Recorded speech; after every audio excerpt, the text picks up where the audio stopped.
We're now with Jack Sanderson here, the star, and as well the guest producer of Becoming Santa. Is that correct, sir? I was Jeff Myers and I produced it together. Jeff directed it. I wrote it.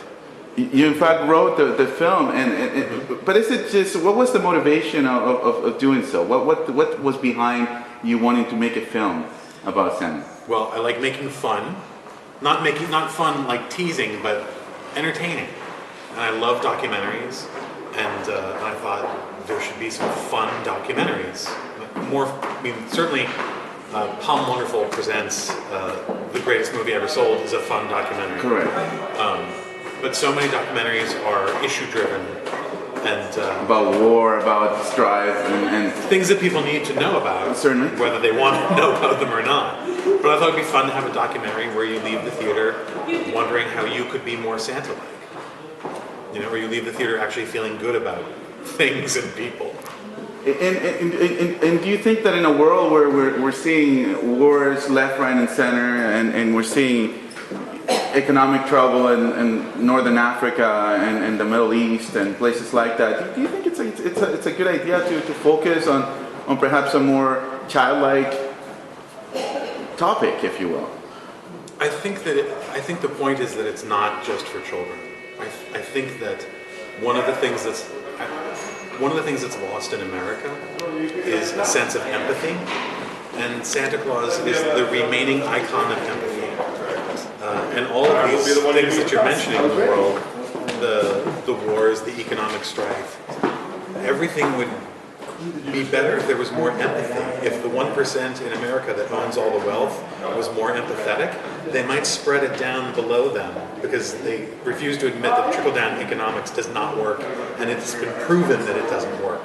So it's really, I think there's a message of empathy, or at least an example of the benefits of it. So it doesn't necessarily have to be capitalist versus Karl Marx. It could be a little less Scrooge and a little more Santa, right? Would that be? A little less what? A little less Scrooge and a little more Santa.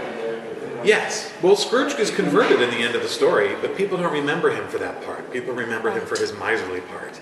And you see this as part of something essential in terms of our humanity. I see empathy as part of something essential within humanity, and empathy being something that's lost. I don't know if it's lost. I doubt that it's lost in Canada. but You'd be surprised. It can happen during rush hour. Oh, well. I live in Los Angeles. Rush hour goes from 6 a.m. to midnight. Oh, fantastic. Okay. Yeah, the traffic is pretty bad there. But empathy is being lost. And so I think that Becoming Santa is a good way to remind people of the benefits. So, when making Becoming Santa, how did you come up with the concept? I mean, was it something that you were working from a long time? Was it someone your friend said because you had a beer that reminded them of Santa? What was the trigger? What was the trigger? The trigger was I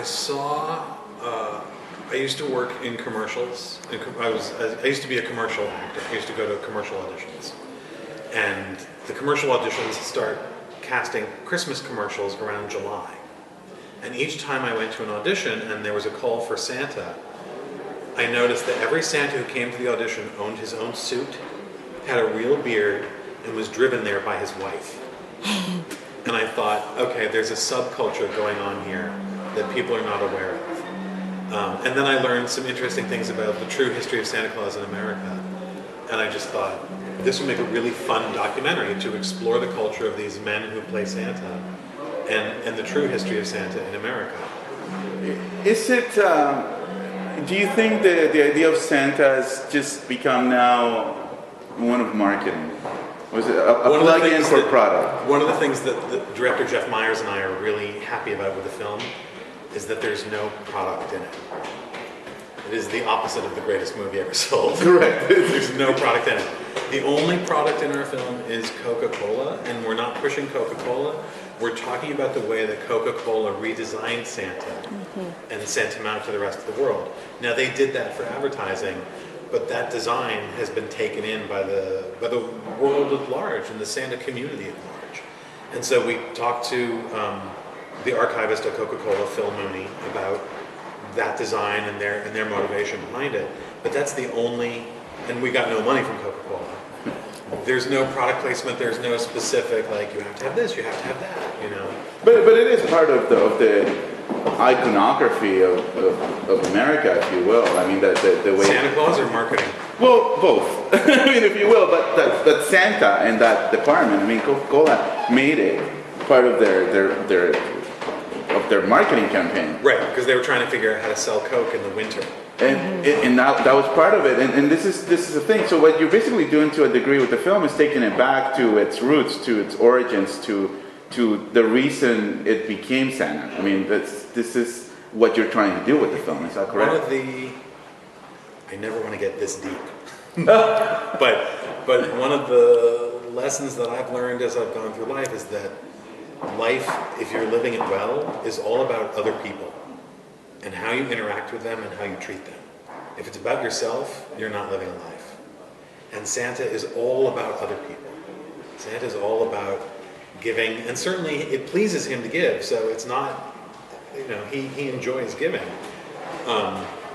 But it has to be about other people. You have to be doing things for other people. You have to take care of yourself too, but if your total focus is just on yourself, it's not going to be, I don't know if you've ever taken a trip anywhere by yourself. Like I went to London for 10 days by myself, and I realized while I was there, this isn't as much fun because I don't have anyone to share it with. Absolutely. I'm seeing amazing things, and there's no one to turn to and say, isn't this incredible? It's like watching an amazing movie and then by yourself. You need an audience. It's not fun when you're reviewing stuff. Sometimes it can be a lonely process. But Right. but this is the thing, and it's an interesting position you're putting forth. I mean, and it's and the idea of Santa as a social uniter, if you will. It's really interesting. But how do you fight that in a society that's really been raised on a individualistic streak? You're talking about America now? Yeah, so no, not just America, but also Canada. I mean, to a degree, it's true in the Western world. Okay. People sort of raised on an individual streak. Yeah, that generosity only comes once a year, and that's Christmas. Right. And the idea of Santa seems to me that it's something that's a life perspective. I mean, at least from what the film. Certainly, the gentlemen that play Santa and live the life of Santa 24/7 year round, it is a lifestyle choice. I'm not saying there are Santa bars anywhere, but I'm just saying that that's a choice. They're choosing to wear what we call Santa casual. They're all, even when they're not wearing the traditional suit, they're wearing some red clothing or green or some Christmas themed clothing.